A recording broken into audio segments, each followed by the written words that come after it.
एक बार श्री महादेव जी पार्वती जी के साथ भ्रमण करते हुए मृत्युलोक में अमरावती नगर में आए।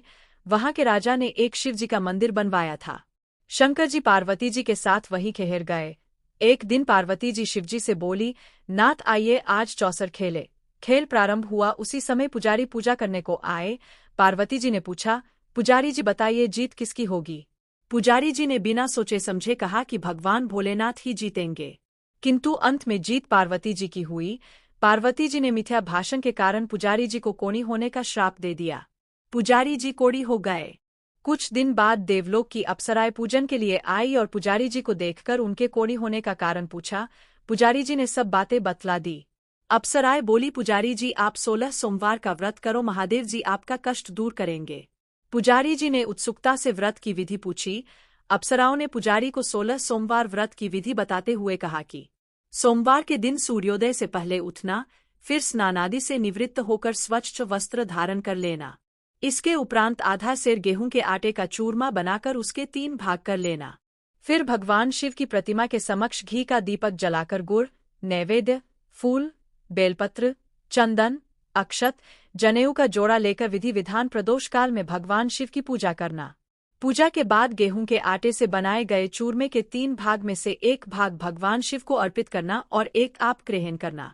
बाकी भाग को भगवान का प्रसाद मानकर सभी में बांट देना। इस विधि से 16 सोमवार व्रत कर 17वें सोमवार को 5 सेर गेहूं की बाटी का चूरमा बनाकर भोग लगाकर बांटते, फिर सर्वकुटुंब प्रसाद ग्रहण करें। ऐसा करने से शिवजी आपके सारे कष्ट दूर करेंगे। यह कहकर अप्सराएं स्वर्गलोक को चली गईं।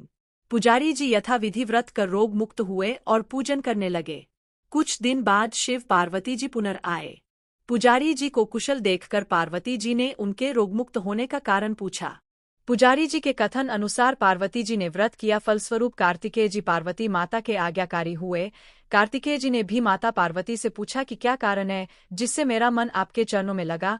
पार्वती जी ने वही व्रत बतलाया। कार्तिकेय जी ने भी व्रत किया, फलस्वरूप उनका बिछड़ा हुआ मित्र मिला। उसने भी कारण पूछा और बताने पर विवाह की इच्छा से यथाविधि व्रत किया। वह विदेश गया, वहां राजा की कन्या का स्वयंवर हो रहा था। राजा का प्रण था कि हथिनी जिसको माला पहनाएगी उसी के साथ पुत्री का विवाह होगा।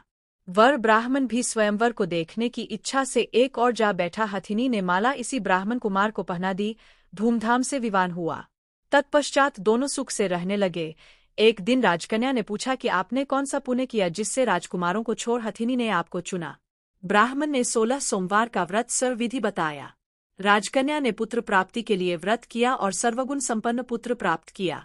बड़े होने पर पुत्र ने पूछा, माताजी किस पुण्य से आपको मेरी प्राप्ति हुई। राजकन्या ने सब विधि 16 सोमवार का व्रत बताया। पुत्र राज्य की कामना से व्रत करने लगा। उसी समय दूसरे राज्य के राजा के दूतों ने आकर उसे अपनी राजकुमारी के लिए चुना। आनंद से विवाह संपन्न हुआ। राजा के दिवंगत होने पर ब्राह्मण कुमार को राजगद्दी मिली। वह इस व्रत को करता रहा। एक दिन अपनी पत्नी को पूजा सामग्री शिवालय में ले जाने को कहा, परंतु उसने दासियों द्वारा भिजवा दी। जब राजा ने पूजन समाप्त किया तो आकाशवाणी हुई, इस पत्नी को निकाल दे, नहीं तो तेरा सत्यानाश कर देगी। प्रभु की आज्ञा मान उसने रानी को निकाल दिया। रानी भाग्य को कोसते हुए नगर में एक बुढ़िया के पास आई। उसका हाल देखकर बुढ़िया ने उसके सिर पर सूत की पोतली रख बाजार भेजा। रास्ते में आंधी आई, पोतली उड़ गई। बुढ़िया ने उसे फटकार कर भगा दिया। वहां से तेली के यहाँ पहुंची तो सब बर्तन चटक गए। तेली ने भी निकाल दिया। पानी पीने नदी पहुंची तो नदी सूख गई। सरोवर पहुंची तो हाथ का स्पर्श होते ही जल में कीड़े पड़ गए।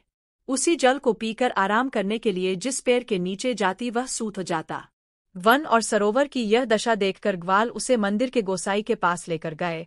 उसे देखकर गोसाई जी समझ गए कि यह कुलीन अबला विपत्ति की मारी हुई है। धैर्य बंधाते हुए बोले, बेटी तू मेरे यहाँ रह, किसी बात की चिंता मत कर। रानी आश्रम में रहने लगी, परंतु जिस वस्तु पर इसका हाथ लगे उसी में कीड़े पड़ जाए। दुखी हो गोसाई जी ने पूछा, बेटी किस देव के अपराध से तेरी यह दशा हुई। पुजारी की बात सुनकर रानी ने सारी घटना बता दी। गोसाई जी बोले, बेटी तुम 16 सोमवार व्रत करो। रानी ने सविधि व्रत पूरा किया। व्रत के प्रभाव से राजा को रानी की याद आई और दूतों को उसकी खोज करने भेजा। आश्रम में रानी को देखकर दूतों ने राजा को रानी का पता बताया। राजा ने जाकर गोसाई जी से कहा, महाराज यह मेरी पत्नी है। शिवजी के रुष्ट होने से मैंने इसका परित्याग किया था। शिव जी की कृपा से मैं इसे लेने आया हूँ, कृपया इसे जाने की आज्ञा दें। गोसाई जी ने आज्ञा दे दी। राजा रानी नगर में आए। नगरवासियों ने नगर सजाया, बाजे बजने लगे, मंगलाचार हुआ। तत्पश्चात शिव जी की कृपा से प्रतिवर्ष 16 सोमवार का व्रत कर वह रानी के साथ सुखपूर्वक रहने लगे। इसी प्रकार जो मनुष्य भक्ति सहित और विधि पूर्वक 16 सोमवार व्रत को करता है और कथा सुनता है, उसकी सभी मनोकामनाएं पूर्ण होती है और अंत में वह शिवलोक को प्राप्त होता है।